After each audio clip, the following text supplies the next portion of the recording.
Anda baik, kita jumpa lagi di Forum HIPI, Himpunan Pengusaha Pribumi Indonesia. Dan pada kesempatan kali ini dari Forum HIPI akan menghadirkan seorang perempuan hebat. Beliau sebagai Presiden Direktur dari PT Global Asia Pratama, juga sebagai penulis. Wah, selain itu kompartemen juga di bidang perindustrian DPP HIPI, Himpunan Pengusaha Pribumi Indonesia Pusat ya. Seperti apa beliau? Nanti kita akan ngobrol-ngobrol dengan Mbak Dian. Ya, tema kita di Forum HIPI pada siang hari ini adalah tentang strategi pengembangan UKM, usaha kecil menengah. Oke, oleh karena itu kita akan bersama dengan Mbak Dian. Halo Mbak Dian, apa kabar Mbak Dian? Halo Mbak, apa kabar? Kabar baik, waalaikumsalam warahmatullahi wabarakatuh. Sehat sekali Mbak Dian. Iya. Mbak Dian ini seorang penulis, betul ya? Hobi menulis ya? Iya, saya punya hobi nulis. Terus juga punya posisi sebagai Presiden Direktur di PT Global Asia Pratama. Ya, kalau itu untuk mencari sesuap nasi. Mau dong disuapin. Juga sebagai di kompartemen bidang perindustrian DPP HIPI ya. Betul. Sudah berapa tahun? 2 periode Bu Suryani Motik sebagai ketum, jadi 10 tahunan lah. Wow, nanti kita akan bicara soal apa sih di kompartemen bidang perindustrian DPP HIPI ini yang digeluti oleh Mbak Dian ya. Siap, Bu. Tadi di awal tadi bilang katanya ini ya, apa, mencari sesuap berlian di sini ya. Sesuap berlian. Ya, terima kasih banyak kesempatannya Mbak Lala untuk Bravos Digital Radio. Buat teman-teman yang belum subscribe, sekarang subscribe ya. Terima kasih. Siapa tahu ada inspirasi yang bisa diambil dari sini. Jadi saya sebetulnya start usaha itu karena accident, Mbak. Jadi awalnya sebagai ibu rumah tangga, memang tidak ada perkiraan untuk membuka usaha ya, karena memang sebelum menikah itu saya bekerja. Tapi kemudian takdir memperkenalkan saya dengan ayah dari Fawaz, anak saya sekarang itu. Beliau ternyata usaha. Jadi waktu itu saya membantu beliau mensupport dari belakang aja. Jadi secara administratif saya membantu beliau untuk ngurusin di kantor. Nah, karena kebetulan ada tahun musibah itu sekitar tahun 2000 saya, Mbak. 2000 menikah ya. Jadi dari situ selama jadi ibu rumah tangga memang saya punya tugas untuk mendengarkan suami dan juga jadi akhirnya ikut berpikir gitu. Oh, ternyata seperti ini ya membangun usaha, mengelola manajemen, kemudian mengaplikasikan ilmu yang kita kuasai, misalnya marketing, kemudian finance. Sebenarnya saya belajarnya di situ tuh, Mbak. Jadi secara tidak langsung itu belajar dan kok ya kebetulan takdir berkata lain ya, suami meninggal tahun 2009. Dari situ saya tidak mau kalaupun saya bekerja sudah lewat usia, karena kan pendidikan juga kan sekarang S1 kebanyakan dicari yang di bawah 25 kan gitu. Jadi fresh graduate yang diambil. Saya sudah tidak ada lowongan kan gitu ibaratnya. Nah, jadi kemudian menciptakan satu pekerjaan bisnis baru, betul, itu ya. Itu tahun 2000. 2009. Memulai untuk berdiri sendiri. Jadi akhirnya saya punya bendera baru. Itu yang tadi disebut di depan, PT Global Asia Pratama. Itu saya rintis nyaris tanpa modal, Mbak. Ini karena ya, Global betul, Asia Pratama ya. Nyaris tanpa modal karena bekalnya waktu itu hanya daftar nama. Jadi saya coba deketin teman-teman. Ya sebenarnya ada kaitan sama usaha almarhum suami gitu. Jadi saya dekati teman-teman, tapi saya approach-nya itu dengan bentuk berbeda. Artinya yang digeluti Mbak Dian apa? Saya pengadaan, sampai sekarang masih pengadaan. Di PT Global Asia Pratama ini ya. Pengadaan apa?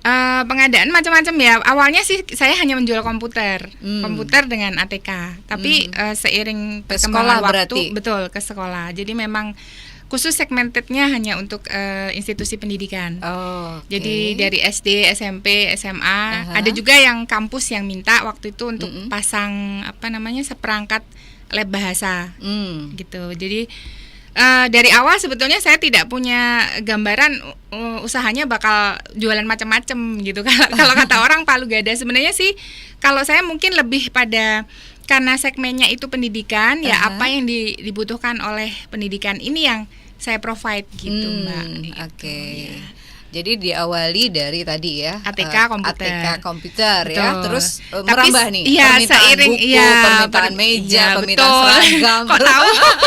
Karena pintar sih ya Mbak Dian ini ya mencari peluang, karena di sekolah itu kan banyak sekali yang dibutuhkan oleh sekolah ya, seragam sekolah, seragam olahraga, benar gitu Mbak. ya. Iya, akhirnya saya kerjasama dengan misalkan pabrik tekstil ataupun konveksi, dan ada juga terakhir sempat ada yang minta karena di petunjuk di pengadaan barang itu ada mereka kadang-kadang kan untuk pengembangan ini ya karakter building untuk para guru.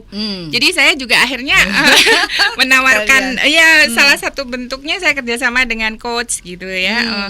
Ini ada program yang bagus masuk, dan memang beberapa sekolah juga ambil gitu. Jadi ya ini kenapa muncul ini kali ya? Iya, Global edukasi mandiri. Karena bagaimana mengedukasi, jadi lebih pada encourage people ya untuk menjadi lebih baik kan, seperti itu kurang lebih. Oke. Kalau ini ini Trikarya Putra Swarta. Jadi ada ini? Ada sedikit histori. Jadi saya tuh kebetulan 2 bersaudara kandung, tapi ibu saya ini hobi mengangkat anak gitu. Mengangkat anak untuk kita ya akhirnya kita juga akhirnya sharing segala macam ya di rumah, tapi tidak secara hukum, artinya dia masih bisa pergi pulang ke rumah orang tuanya dan sebagainya. Jadi dengan kita itu hanya ibaratnya hari kerja, tapi hampir keseluruhan secara value juga kita samakan gitu, bagaimana menjadi anak seorang ibu saya gitu. Jadi salah satu adik saya yang adik angkat itu ada yang rupanya ada sedikit potensi untuk mewarisi juga hobi kita itu usaha bareng gitu. Jadi salah satu PT yang saya buat ini, jadi saya di situ komisaris, Mbak. Itu saya serahkan ke adik angkat ini saya apa namanya? Ini, gitu. Trikarya. Trikarya. Ya. Ini khusus untuk supply semacam usaha peternakan gitu. Tapi mereka punya memang di rumah itu kebetulan kita suka kucing. Jadi ada beberapa kucing ras. Saat ini sekitar ada 50 ekor lah. Wow. Itu rasnya dari mana? Macam-macam, ada yang Persia, ada Angora. Saya nggak terlalu hafal ya namanya, tapi emang seneng gendongnya aja kalau saya pas pulang ke Jogja gitu. Nah, ini adanya di Jogja. Iya, adanya di Jogja. Siapa yang melanjutkan atau yang itu adik saya namanya Ari ya, Sulistyo Ari Wibowo ya. Oke. Tadi Trikarya. Ya. Jadi apa? Peternakan kucing. Macam-macam sih. Sebenarnya aspeknya saya bikin wide lah itu, wider. Cuman sekarang yang sedang dijalani adalah misalkan kita provide semua kebutuhan kucing ras ataupun untuk breeding anakan baik kucing maupun anjing seperti itu. Gitu. Ada orangnya sih, ada orang yang pegang gitu, Mbak. Sudah berapa ekor sekarang? Kalau untuk kucingnya kucing 50. Kalau kucing 50. Ya, kalau anjing kita nggak punya, tapi kita sering memandikan juga itu. Oh, jadi apa? Salon gitu? Iya, semacam itulah perawatan. Keren ya. Kayaknya nggak boleh lihat peluang sedikit. Itu sebenarnya dari hobi. Jadi adik saya ada hobi untuk, jadi kayaknya tangannya dingin gitu, Mbak. Kalau pegang sesuatu. hewan. Iya, jadi hewan ini nih kalau sama dia lengket banget gitu. Oh, gitu. Kucing terutama. Jadi akhirnya saya udah sekalian usaha deh saya gitu. Saya bukakan kesempatan. Itu tadi Trikarya. Ada lagi ini ya, Global Enterprise. Ini lebih ke event organizer sih. Jadi semacam tadi kalau misalkan ada perayaan, pernah kondisi sekolah itu mau ngadakan pentas seni, kemudian ada juga yang mau memotivasi murid supaya pada saat dia mau ujian itu sudah siap, dan secara mental dia juga sudah tidak kesiapannya itu bisa secara kualitas bisa dipegang lah gitu. Itu saya masukkan ke situ gitu. Kalau sekolah ada yang minta, ya saya kerjasama juga tetap sama teman-teman yang memang dia punya public speaking atau termasuk itu. Jadi ya? lebih ke apa ya? Sebenarnya ini juga encourage juga sih, tapi tidak secara ilmu, tapi lebih pada apa sih, suportif lah ya Mbak, kegiatan suportif yang supaya anak-anak ini lebih banyak kegiatan positif, seperti itu aja. Di samping IO yang misalkan nih saya pegang pameran atau apa tapi kecil-kecilan gitu.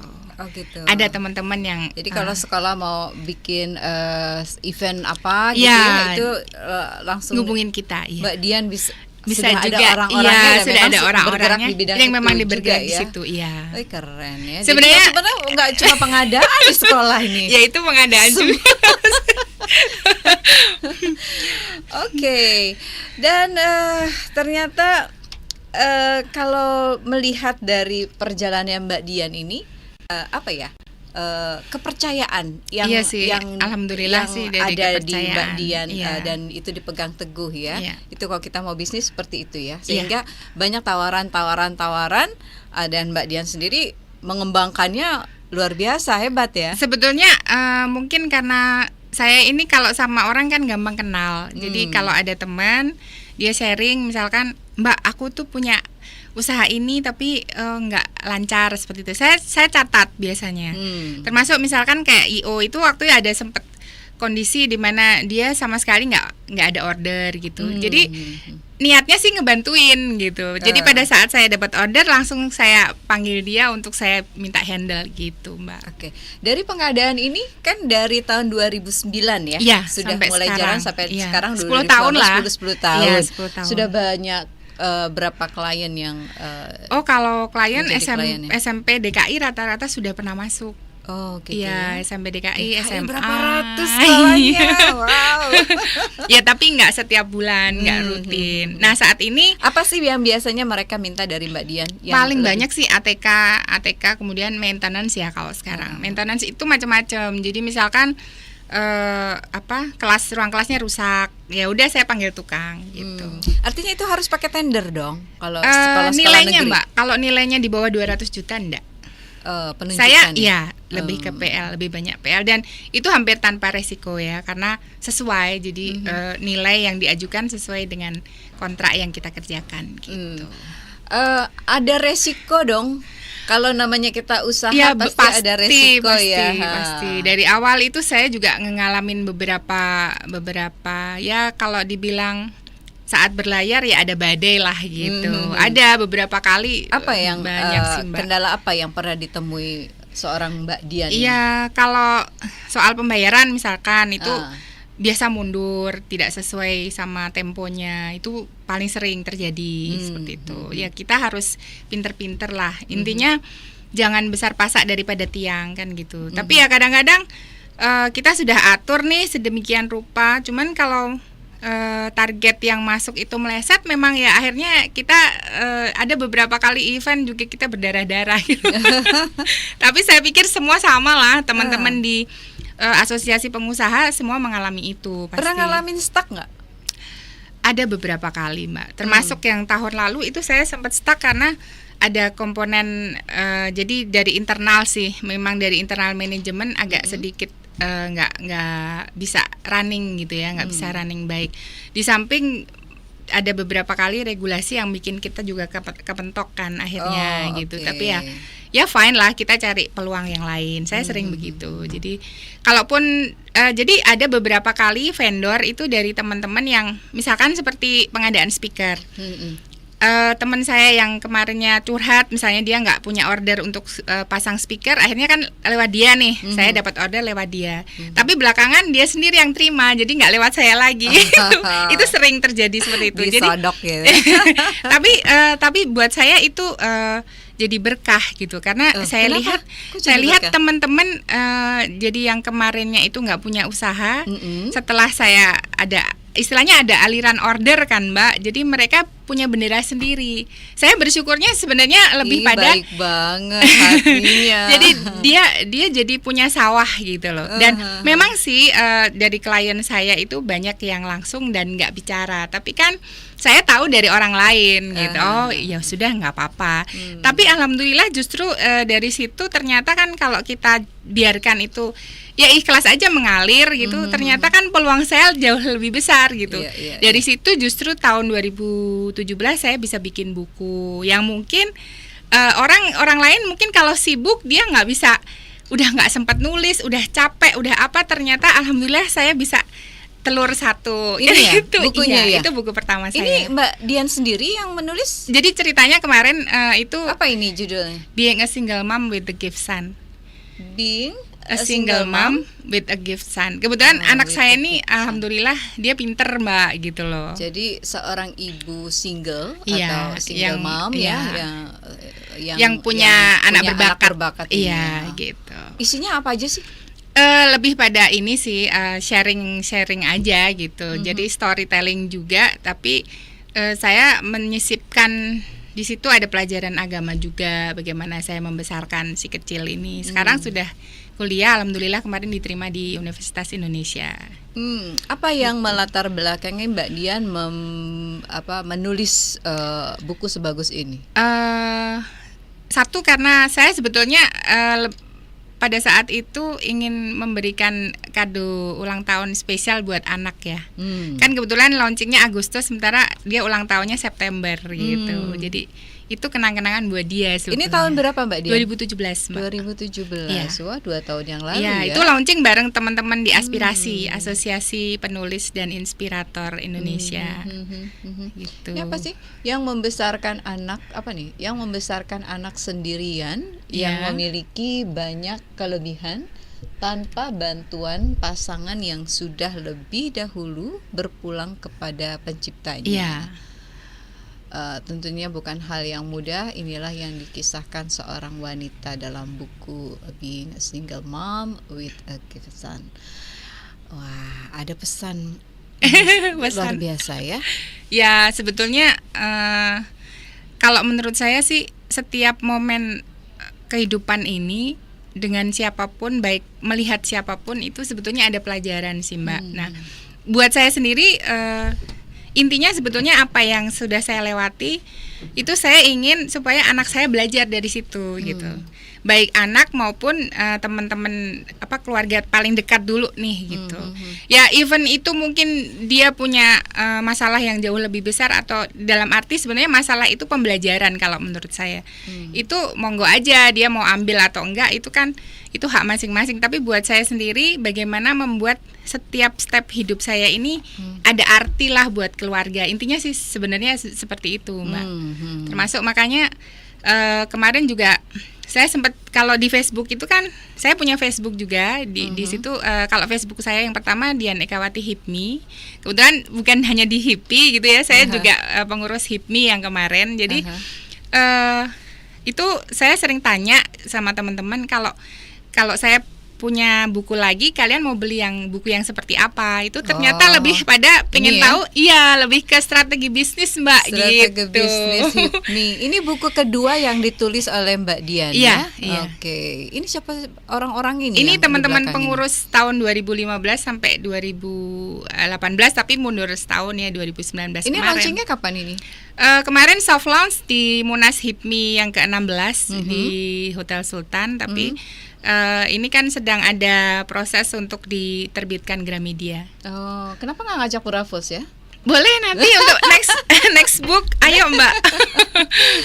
Mari kita bergabung untuk sesuatu yang lebih baik. Iya, ternyata sudah 2 buku yang diluncurkan oleh Mbak Dian sebagai penulis ya. Lain juga sebagai pebisnis woman ini ya. Insya Allah Mbak.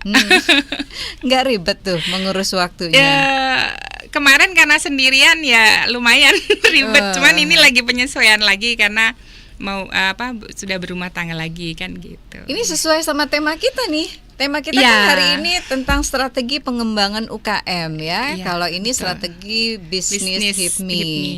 Kalau kita bicara strategi, ini kan Mbak Dian menguasai sekali sepertinya sampai membuat buku tentang strategi bisnis HIPMI ya. Lebih ke pengalaman sih, Iya. pengalaman praktis. Ya, ya. oke. Boleh dong berbagi cerita atau berbagi pengalaman strategi bisnis yang Mbak Dian bisa sampaikan ke Oke, pendengar. jadi kalau menurut saya ya, semua jenis usaha itu kalau dia meskipun dari nol dia nggak ada modal gitu, dibilang nggak ada modal ataupun, tapi nggak mungkin nggak ada modal sama sekali Mbak. Pasti minimal kita sudah punya modal tekad, punya modal niat, dan kemudian ada supporting dari keluarga, dari teman-teman kan gitu. Jadi setiap kali kita misalkan nih kita hobi bikin kue, kita bikin kue aja gitu kan, toh itu juga nanti dinikmati juga sama teman-teman atau sama keluarga kan gitu. Katakanlah kalau biasa bikin cuman 10 potong ya coba dilebihkan misalkan. Ini dari yang paling basic ya kalau saya cerita. Jadi dari industri rumah tangga. Jadi nanti disampaikan ke teman-teman misalkan itu enak ataupun kurang enak. Kalau kurang enak kita bisa bikin lagi yang lebih enak. Kalau enak kan kita bisa woro-woro. Kita tinggal foto misalkan. Sekarang lebih mudah loh kalau kita mau jualan kan gitu. Ada banyak platform sosial media kan gitu. Yes. Jadi tinggal mau belajar, bahkan ada 1-2 mentor yang sering kali dia buka buku sering buka ini gratis ya. Dia kasih buku gratis bagaimana jualan di sosmed segala macam. Nah, itu sebenarnya peluang kalau menurut saya. Dari situ nanti kita bisa kembangkan kalau kita konsisten ya. Kita bisa tapi tetap harus belajar terus itu. Ya, syukur-syukur punya rezeki lebih bikin perusahaan. Nanti bisa jadi perusahaan F&B. Saya punya teman yang perusahaan F&B-nya itu sudah 1.300 cabang, Mas Hendy Stiono. Itu beliau juga cerita dulu awalnya hanya penjual dengan gerobak gitu, gerobak dorong. Tapi karena konsistensi, karena komitmen dan ada kerja kerasnya juga, udah pasti lah ya kalau kerja keras. Ini secara garis besarnya kan orang kadang-kadang cuman punya mimpi tapi dia nggak mau jalanin kan gitu. Nah ini yang sebenarnya kurang sinkron akhirnya kalau menurut saya. Memang kelihatannya orang ngelihat seperti saat ini saya di sini, waduh rapi, dandan. Tapi kalau pada saat saya praktek, saya harus ketemu orang, saya nggak seperti ini, Mbak, acak-adul gitu. Jadi sebenarnya orang melihat sebuah proses itu kan suka memandang sebelah mata. Padahal sebenarnya dari value yang bisa kita ambil itu kita jalanin prosesnya gitu. Jadi setelah sampai ke satu titik misalkan ya kita coba review apa yang sudah kita jalani, kita belajar sama orang-orang yang jauh lebih hebat, yang jauh lebih punya pengalaman, jadi kita bisa belajar banyak. Ya sejauh kita merasa masih kurang, masih harus belajar, saya pikir kita belum bisa belum stuck lah Mbak. Artinya kita masih punya potensi untuk berkembang kan, seperti itu kurang lebih. Kalau lebih lengkapnya ya sebenarnya beli bukunya Mbak. Iklan nih jadi. Ini ya strategi bisnis HIPMI. Nanti di November insya Allah sudah di Gramedia. November ini. Iya, ini belum dilepas saat ini ke belum pasar, karena ya? saya pakai Indie ya, penerbit Indie, dan sementara masih online. Ya kalau ada yang mau beli biasanya ke Instagram saya. Apa Instagramnya? Dian Eka 51. Dian Eka 51. Iya. Diannya biasa ya? Dian biasa disambung, Terus? Mbak. Dian Ekanya? Iya. Dian Eka disambung 51. 51-nya 51. Iya, enggak 5 gabung Januari semua ya? maksudnya itu. Oh, 5 Januari. Iya, Dian Eka 51. Iya. Tuh yang mau lihat banyak tentang nanti bisa bukunya Mbak DM Dian aja ini ya. bisa DM, nanti tinggal ya prosedurnya sama lah dengan transaksi online biasa, nanti transfer, bukti transfer dikirim, baru saya kirim bukunya. Emang berapa duit harga bukunya? Ini hanya 100 ya, 100.000 ya. Mm-mm. Tapi di dalamnya itu banyak sekali strategi. Value-nya lebih dari 100.000 deh kayaknya. Bisa 100 kali lipat kali atau 100.000 Ya karena kali lipat ya. di sini karena saya deket sama teman-teman yang saya tulis ini gitu. Jadi sekalipun beliau hanya melalui wawancara, sesi wawancara yang sempit gitu. Bahkan kadang-kadang ada yang nggak sempat di sini kan, seperti Bupati PPU Pak Abdul Ghafur, kemudian Pak Bahlil yang sekarang sudah hari ini juga diangkat menteri. Saya ucapkan selamat buat Pak Bahlil gitu ya. HIPMI ya. Iya, itu juga tidak sempat untuk bertatap muka, Mbak. Itu hanya lewat apa namanya? Ya, wawancara sekilas. Saya juga kumpulkan video-videonya melalui WhatsApp aja gitu. Tapi insya Allah sih ruhnya sampai gitu ya, karena saya tahu persis tentang mereka-mereka ini gitu. Ada buku ketiga? Insya Allah sedang dibuat. Oh, apa? Strategi juga, tapi personalitinya beda. Oh, oke. Iya. Ini nggak mau cerita banyak nih tentang strategi nih. Strategi bisnis. Sebenarnya lebih ke analisa. Ini kayaknya perlu banyak belajar gitu nih sama Mbak Dian nih tentang strategi bisnis. Saya tuh ini Mbak, sebenarnya saya lebih ke praktisi ya. Terus terang karena belajar tentang finance, tentang manajemen itu hanya di kampus dan tidak belum melalui, kalau menurut saya usaha 10 tahun belum bombastis sih kalau menurut saya ya, karena masih harus banyak belajar lagi untuk mendefinisikan sesuatu yang kemudian jadi sistem kan, seperti itu. Jadi selama ini kalau di sistem usaha itu memang sih saya buat sendiri, tapi contohnya kan tetap karena ada diktat yang bisa saya pelajari gitu. Di misalkan sebenarnya kalau teman-teman yang kuliah di akuntansi, kuliah di manajemen, di finance atau bisnis itu lebih punya potensi untuk dia mengaplikasikan ilmunya dalam bentuk entrepreneurship. Jadi dia masuk di dalam bidang ini sendiri gitu. Jadi dia sendiri yang harus jadi pengusaha. Cuman kan kebanyakan memang pengusaha tuh berat, Mbak. Saya bilang sih ini bukan sebuah perkara ringan ya. Memang yang namanya mempertahankan usaha itu dari 1 sampai 3 tahun itu masih normal lah. Artinya tetap masih mengalami pasang surut 1 sampai 5. Nah, setelah 5 tahun itu mulai stabil, tapi nanti cobaannya ada lagi 5 sampai 10 tahun itu ada beda lagi momentum bagaimana kita harus, karena mengembangkan dan mempertahankan itu kan sedikit berbeda ya. Pada saat mengembangkan misalkan kita sudah punya segmen pasar, kemudian sudah punya produk. Kadang-kadang setelah tahun ke-5 itu kita berbenturan sama satu masalah ini, produk yang misalnya harus up to date, harus berkembang, yang menyesuaikan pasar.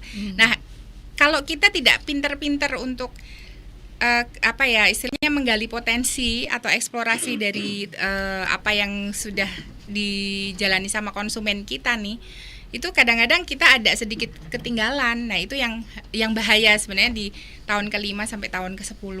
Makanya yang namanya orang jadi usaha, cobaan besarnya di mana nih tahun ke-5? Ya, sebenarnya semua punya potensi, dia harus terus harus terus belajar. Kalau menurut saya harus terus belajar. Jadi memang tidak boleh berhenti belajar, Mbak.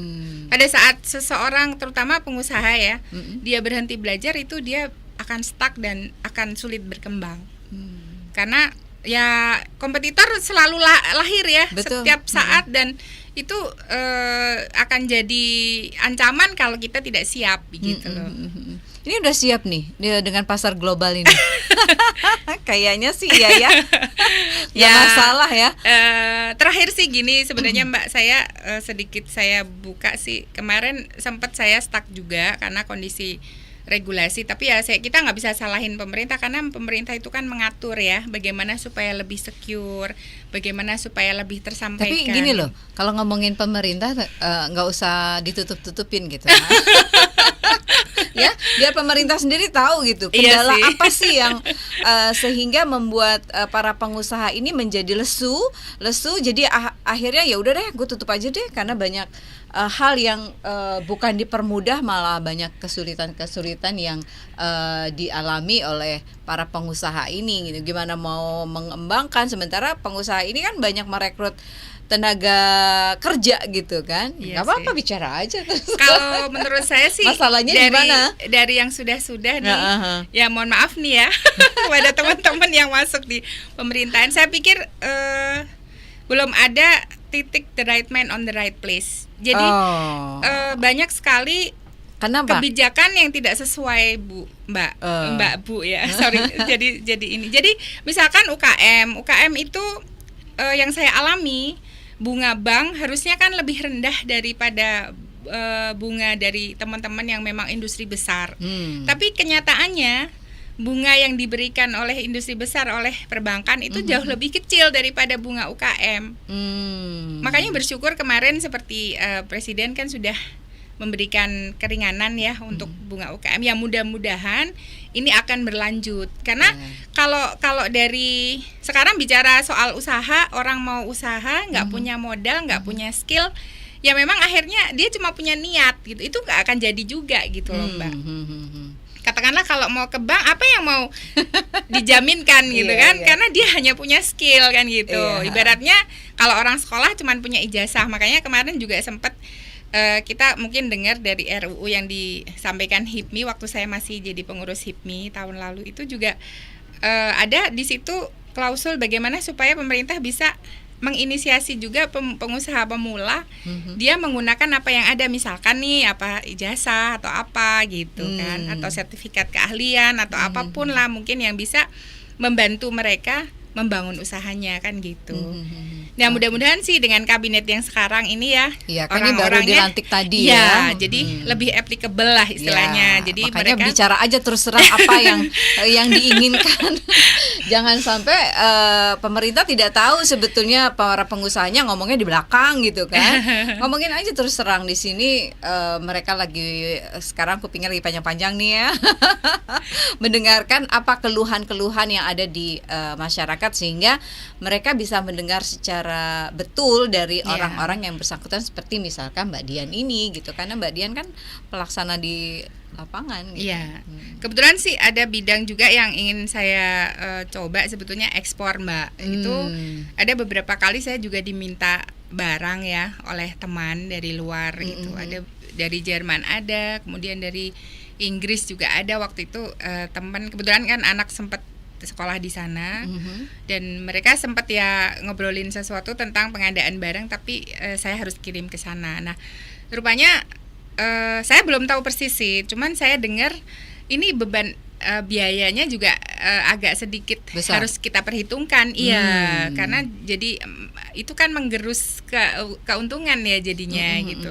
Artinya biayanya yang ditetapkan oleh pemerintah ini tidak masuk akal gitu maksudnya? Sebetulnya bukan tidak masuk akal, mungkin untuk beberapa barang tertentu itu masuklah dalam perhitungan. Tapi kalau menurut saya kenapa tidak ekspor itu free aja gitu, nggak usah ada biaya gitu. Tetap yang digedein impornya aja gitu. Setuju itu.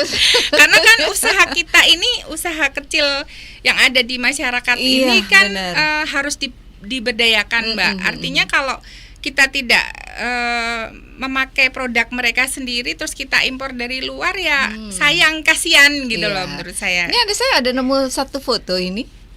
Oh ini waktu bareng sama kebetulan dua-duanya aktif di HIPMI juga dulu, tapi sekarang ini waktu ada Munas HIPI kalau nggak salah ini. Oke. Yang ini Sekjen ya, Pak Sekjen. Iya, itu Pak Erik Hidayat yang pakai baju hitam ini ya. Oke.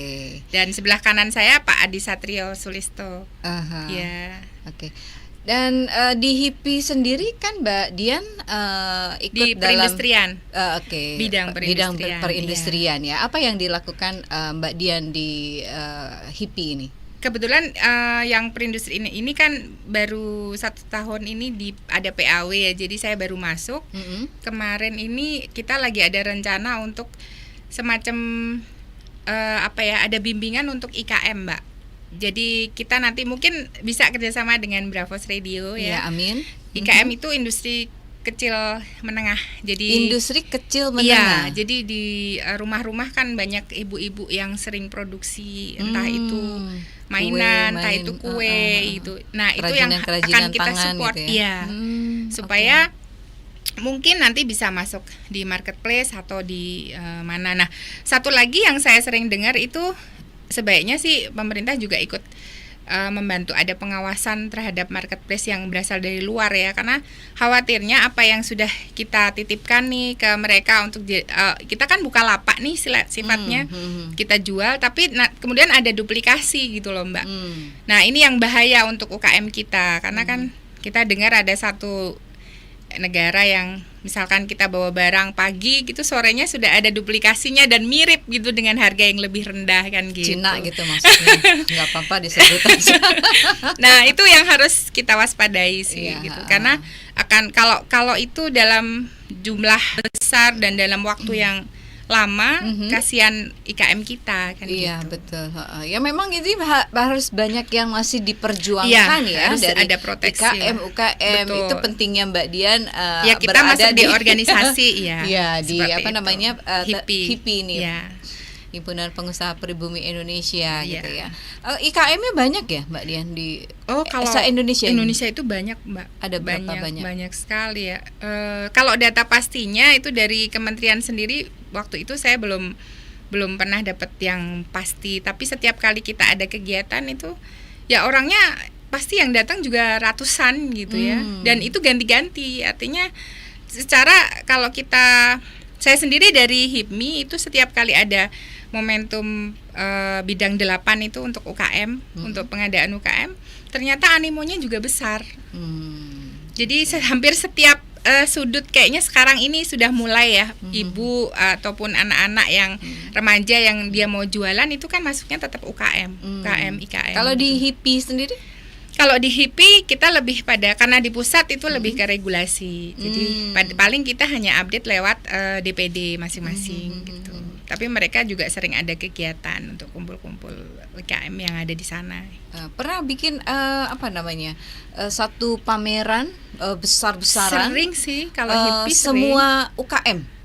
Iya, ya gitu. Otomatis yang tahu ya, yang tahu tentang HIPI juga. Kalau enggak ya mungkin dia kurang informasi ya, pasti nggak bisa ini. Yang tahun-tahun kemarin sering ada. Pengusahanya itu banyak sekali yang ikut terjun. Kalau di HIPI memang tidak lebih banyak ya. Artinya di HIPI sendiri itu mungkin nggak sampai, kalau di seluruh Indonesia nggak sampai 20-30 ribu kali ya. Jadi? Ya jadi terbatas memang Mbak. Dan itu orang-orangnya juga itu lagi, artinya yang di Kadin, di HIPI, kemudian mungkin di asosiasi lain yang lebih segmented seperti Apindo, kemudian Ray, seperti itu kan. Sebenarnya orang-orangnya juga itu aja gitu. Oke. Ini ada sapaan nih dari pendengar Bravos nih ya. Dari Din 9121, Yahkan, apa ini maksud Yahkan? Wahyu Sigit Wahyu S. Wah, di bawah kurang dari 200 juta penunjukan langsung, nggak ribet, asik nih, semoga lancar jaya usahanya Mbak, katanya, didoain Mbak. Amin. Makasih ya. Terus ada Dedi Abo, sukses buat Mbak Dian. Taufik Afiat, semangat Terima Ibu kasih. memperjuangkan makanan sehat dan halal. Emang tadi kita belum bicara itu ya? Belum ya. Itu berarti one step ahead. Iya, tadi kan dia bilang memperjuangkan makanan sehat dan halal. Emang ada bagian dari pekerjaannya? Kalau di industri ya termasuk sih sebetulnya. Tapi kita belum sempat ada rumusan ke sana sih ya Mbak ya. Paling nanti kita ada bekerja sama dengan misalkan yang bagian halal tourism ya, itu ada yang khusus untuk dia ngurus di BPOM ya, untuk hal-hal yang sifatnya perizinan makanan halal seperti itu. Nah, yang sudah dilakukan HIPI dari kompartemen, kalau perindustrian kan saya baru masuk, iya. Kalau yang kemarin saya di CSR Mbak. Oh, kemarin di CSR. Iya, yang tahun lalu ya sama Bu Leli. Kalau sekarang dengan Mbak Uci Herdiman, itu ketua bidang perindustrian. Apa yang sudah dilakukan? Kalau sekarang ini sedang dalam proses MOU dengan Menteri Perindustrian sih untuk yang bikin kegiatan IKM itu. Iya, yang dengan itu IKM. baru rencana ya. Baru ada berarti program. Artinya baru ada program sekarang ini ya. ya. Memang sedang kan bongkar pasang setiap setahun sekali. Sebelumnya saya di CSR. Kalau CSR itu lebih maksudnya dari perindustriannya. Perindustrian ini ya. Kalau nggak salah sih ya, waktu itu juga ada sempat kunjungan ke pabrik, di mana kita juga menyoroti soal kesehatan keselamatan kerja seperti itu, Mbak. Itu dari yang sudah kan rata-rata teman-teman juga ada industri-industri yang jalan gitu. Kalau IKM modal berapa sih kalau gitu?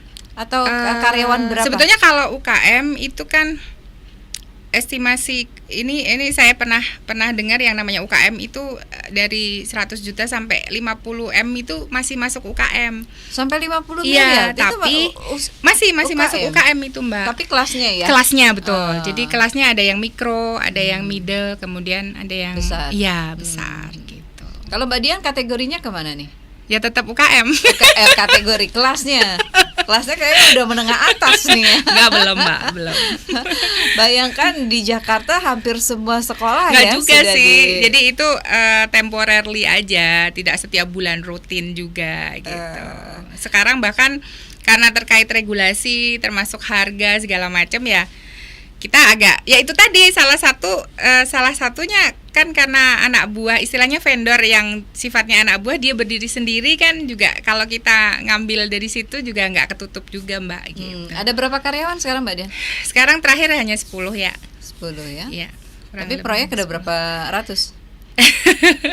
Kita sering pada saat ada proyek aja kita ada yang variabelnya ngambil gitu. Enggak semuanya fix karyawan. Artinya tidak perlu kita memproduksi sesuatu ya seperti tadi misalkan ada orderan jaket atau orderan baju seragam, itu kita bisa lempar lagi ke home industry itu ya. Toh dengan salah satu yang saya bersyukur itu di organisasi baik HIPMI ataupun mungkin organisasi lain itu saya kenalan dengan sesama temen yang memang kita punya passion sama nih gitu loh. Jadi sama-sama mau membangun UKM. Jadi kalaupun saya ada order dari klien saya, itu saya alihkan ke mereka, ya kita 50-50 aja lah gitu. Jadi harganya juga tidak dimahalin kan gitu, Mbak. Sifatnya. Jadi kita nggak perlu semuanya dimakan sendiri gitu, enggak gitu. Persaingan bisnisnya Mbak Dian ini kan cukup berat, lumayan, ketat dan kompetitor sangat luar biasa. Betul, ya. Sekarang anak-anak muda aja udah banyak yang udah pinter-pinter sekarang. Betul, apalagi sekarang sudah ke digital. Industri digital itu gampang sekali order lewat internet gitu ya. Bagaimana Mbak Dian mensiasati hal ini? Saya tetap berpegangan bahwa perusahaan saya harus yang secure. Artinya secara dari administratif pemerintah itu saya juga aman. Saya jangan sampai ada kesalahan kan gitu ya. Dan yang kedua memang saya terus berupaya mencari pasokan barang itu harus sesuai dengan antara mutu dengan harganya.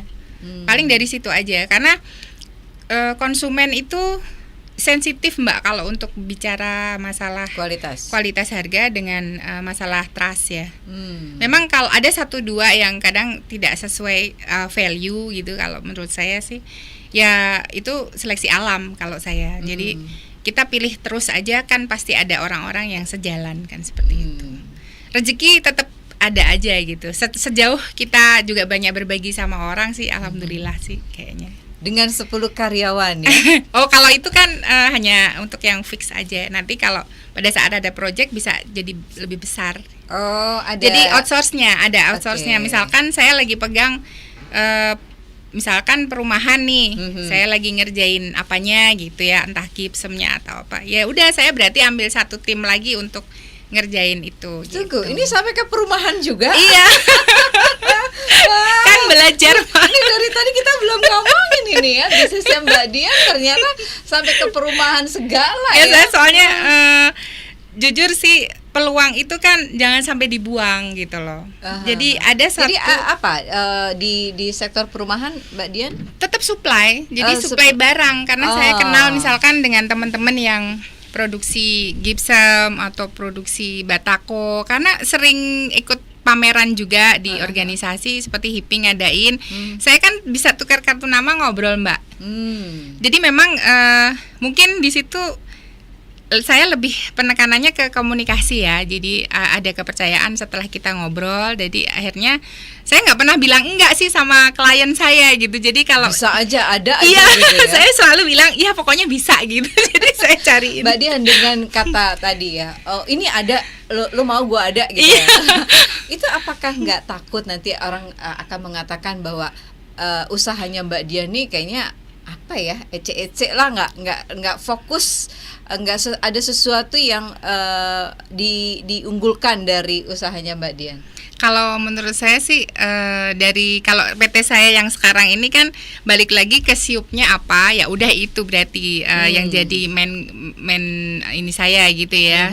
Tapi pada saat saya terima order lain itu kan saya bisa alihkan mungkin ke perusahaannya teman atau perusahaan adik saya kan. Oh gitu. Ya. Jadi di sini bisa nggak ada istilahnya jadi broker lah. Ya, gitu ya. Jadi broker tapi yang positif lah ya gitu. Toh kalau terlalu jauh dari apa yang sekarang sih saya sudah mulai, artinya kalau dibilang itu terlalu too much gitu ya, saya cukup membatasi lah karena ingat usia juga gitu, capek.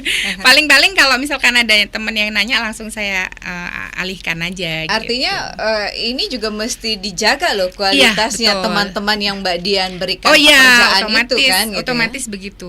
Jadi kalau ada sekali misalkan saya kasih kepercayaan ternyata nggak running bagus ya, seterusnya saya tidak akan kasih lagi. Pernah ada kejadian seperti itu? Pernah. Apa yang dilakukan? Ya saya akhirnya nggak jadi untung.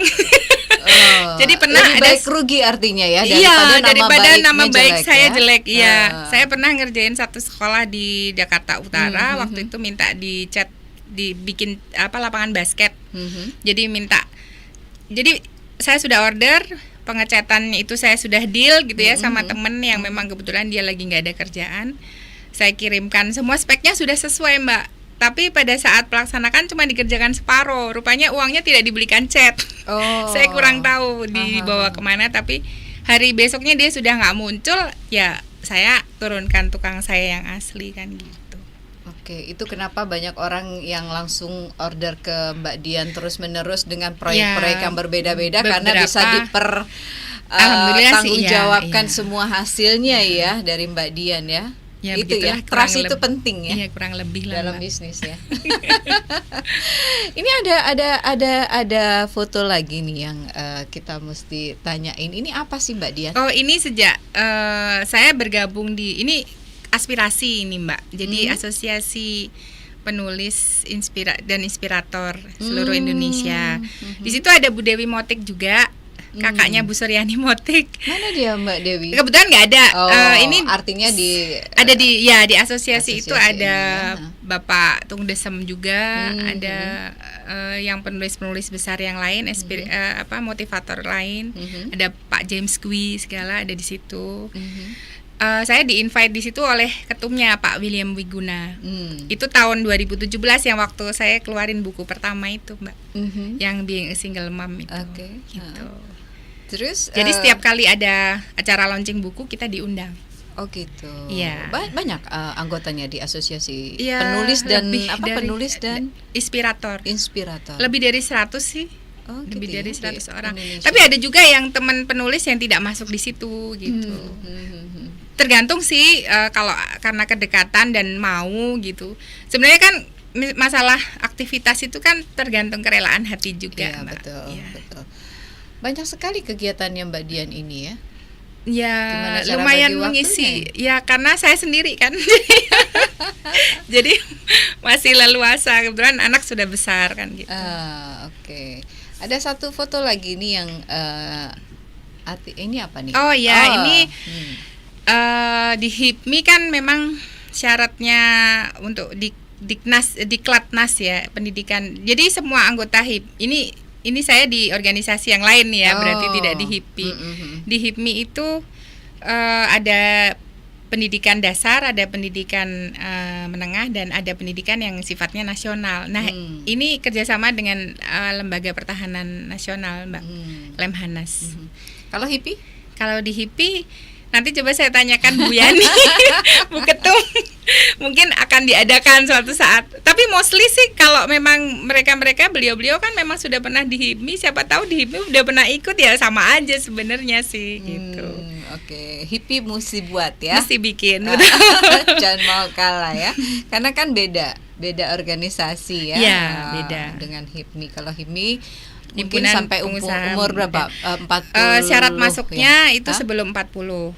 Syarat masuknya sebelum 40 Ya. sampai Maksimal tidak terbatas, kan masih ada Pak Abdul Latif kan founder. Oh iya. Jadi iya, sifatnya Nggak boleh jadi anggota, pengurus ya? tapi sudah anggota luar biasa, jadi Ah. sudah pembina seperti itu, Mbak.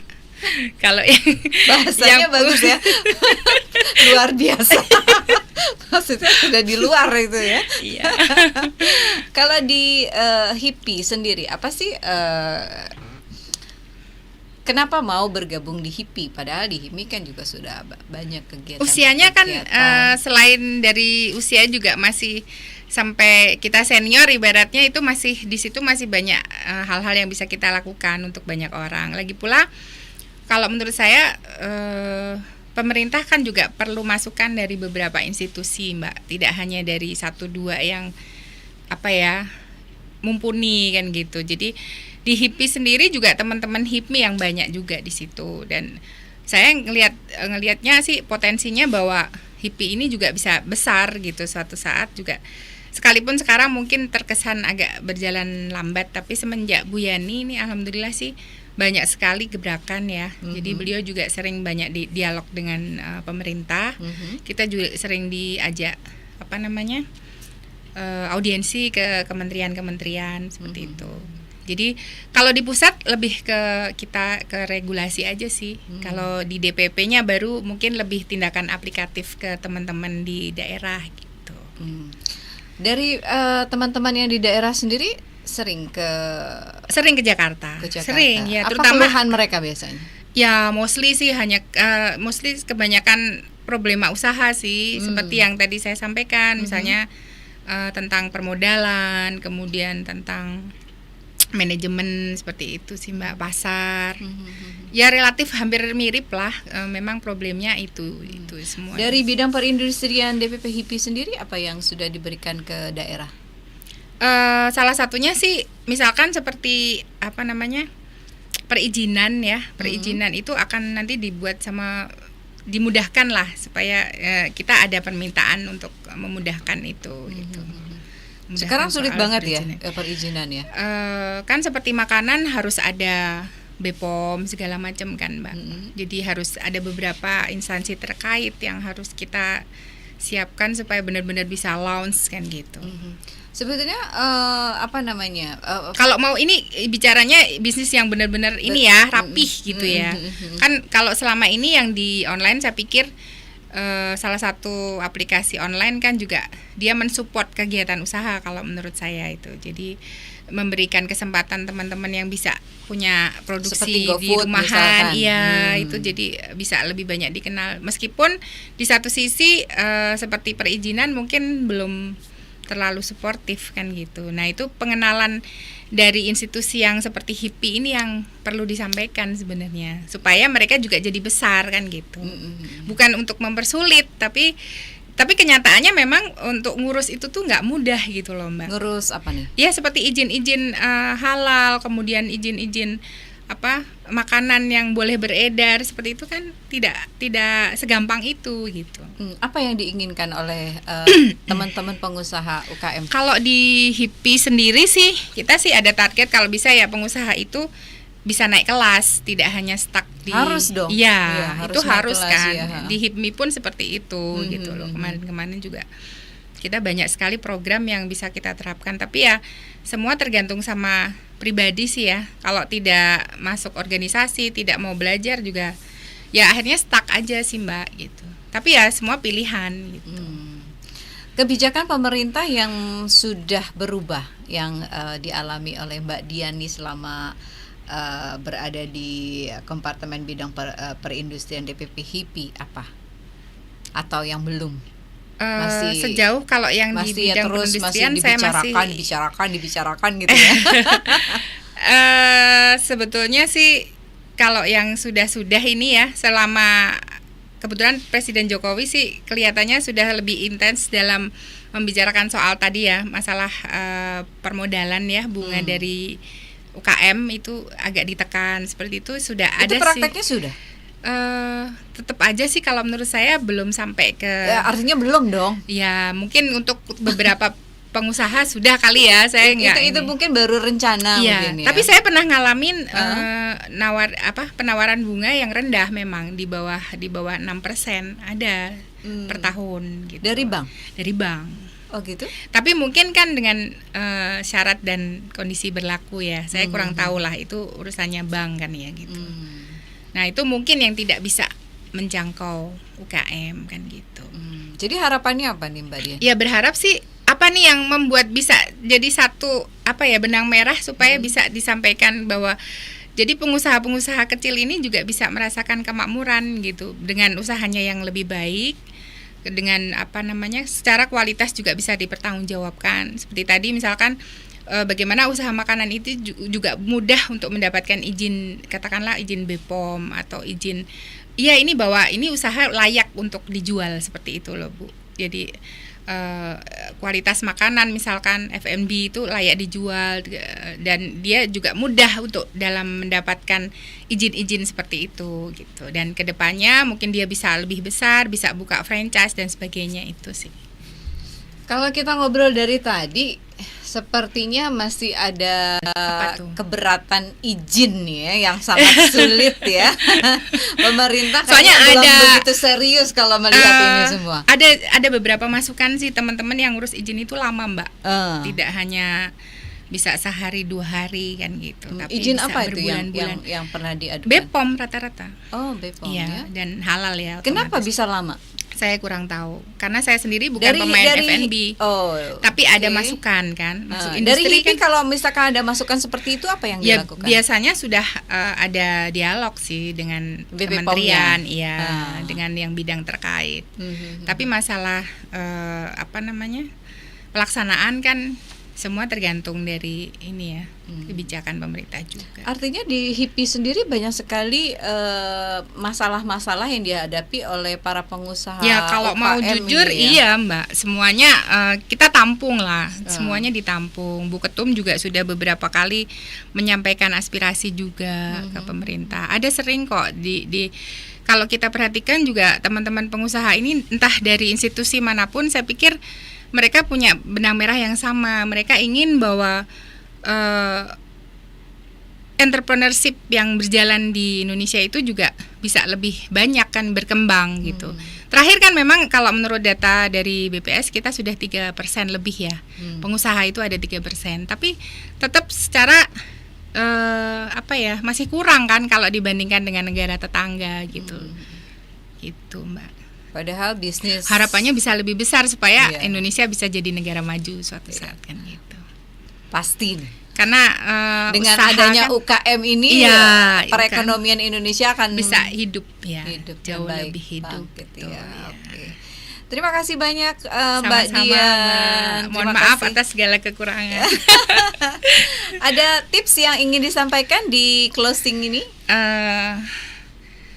Memang sih kalau jadi pengusaha itu tidak mudah, tapi untuk siapapun yang sudah memilih jalan menjadi seorang entrepreneur, saya pikir harus dengan niat yang kuat dan kemauan belajar yang tinggi, serta niatnya untuk tidak hanya untuk diri sendiri, tapi juga membuka kesempatan untuk banyak orang, entah jadi pegawai atau mungkin jadi vendor atau kerjasama, supaya dapatnya itu tidak hanya di dunia tapi juga di akhirat kan gitu. Amin. Wah, luar biasa Mbak Dian ini.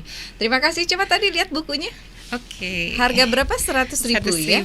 Itu strategi bisnis HIPMI. Nanti suatu saat ini diganti boleh. Oh gitu ya. Ini karena kebetulan saya produce waktu masih jadi pengurus. Ini juga menerima orderan ya. Siapa yang mau ditulis gitu ya? Boleh gitu banget Mbak.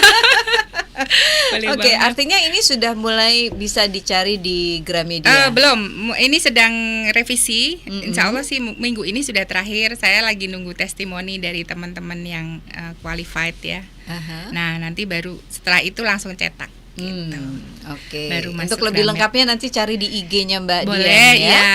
IG-nya tadi udah ya, Dian Eka 51. Eka 51. Iya. Dian Eka 51. Iya. Baik Mbak Dian, terima kasih banyak Sama-sama, untuk Mbak obrolannya Lala. dan masukannya, tipsnya juga terima kasih ya. Ya, Sukses mudah-mudahan selalu untuk Mbak Dian. bermanfaat. Amin. Terima kasih. Assalamualaikum. Waalaikumsalam warahmatullahi wabarakatuh.